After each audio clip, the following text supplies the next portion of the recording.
Japan has granted first of its kind approval for 2 stem cell based regenerative therapies, one for Parkinson's disease and one for severe heart failure.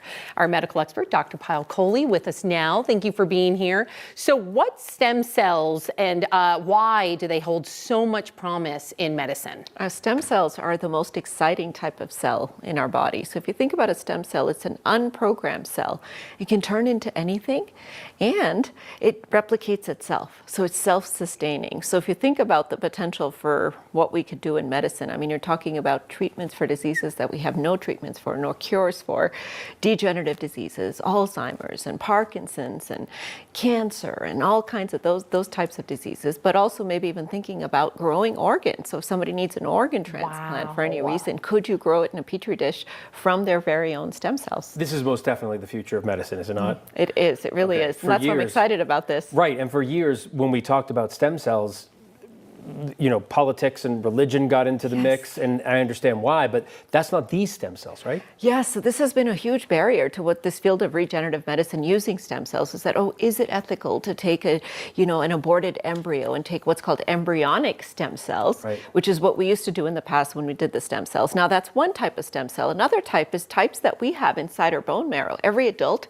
has stem cells in their body that regenerate all their cells. They're kind of the reserve for the other cells. That lives in our bone marrow. So if you've ever heard of what's called a stem cell transplant, that's taking one person's stem cells and giving it to another, or taking your own, giving you chemo and getting rid of your immune system and then repopulating it with that is the wild part. I was asked to do that. I'm on the registry, the bone marrow registry, and I was asked to do that for someone. I never actually got to that point, but when they explained to me they give you chemo to fill you up with all those stem cells, and then they take it out of you and put it in the other person. It's amazing what it's really amazing. So the kind that these are called actually pluripotent stem cells, okay? And they're inducible pluripotent. So it means I take a skin cell from you, Sam or Phil, and then I reverse program it into a stem cell. And this actually won the Nobel Prize in medicine a few years ago because it's such a great technology.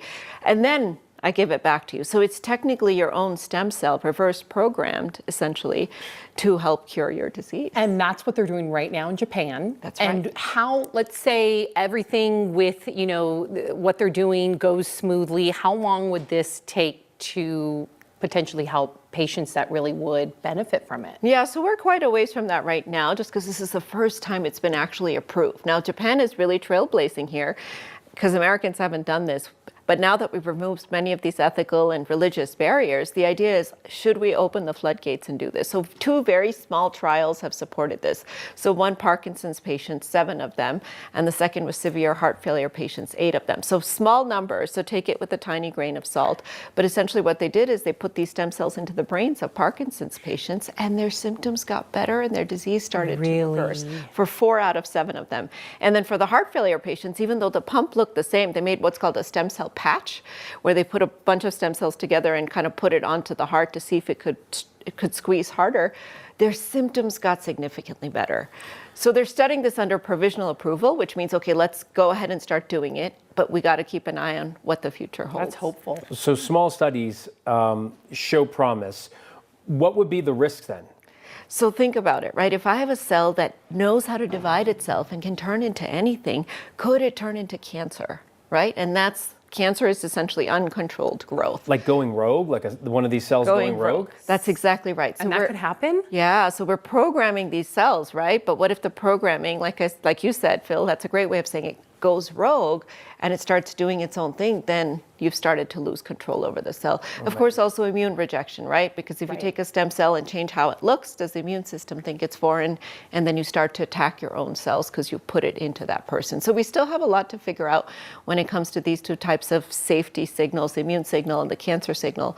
But again, I think there's so much promise that this could be the future. I mean, think about, we're talking about diseases, but even in something as simple as aging, right? You inject stem cells, you can cause joints, your skin, your hair, all of those cells to start to regenerate. Imagine. We'll let them finish up the studies before we start injecting them into our face, okay?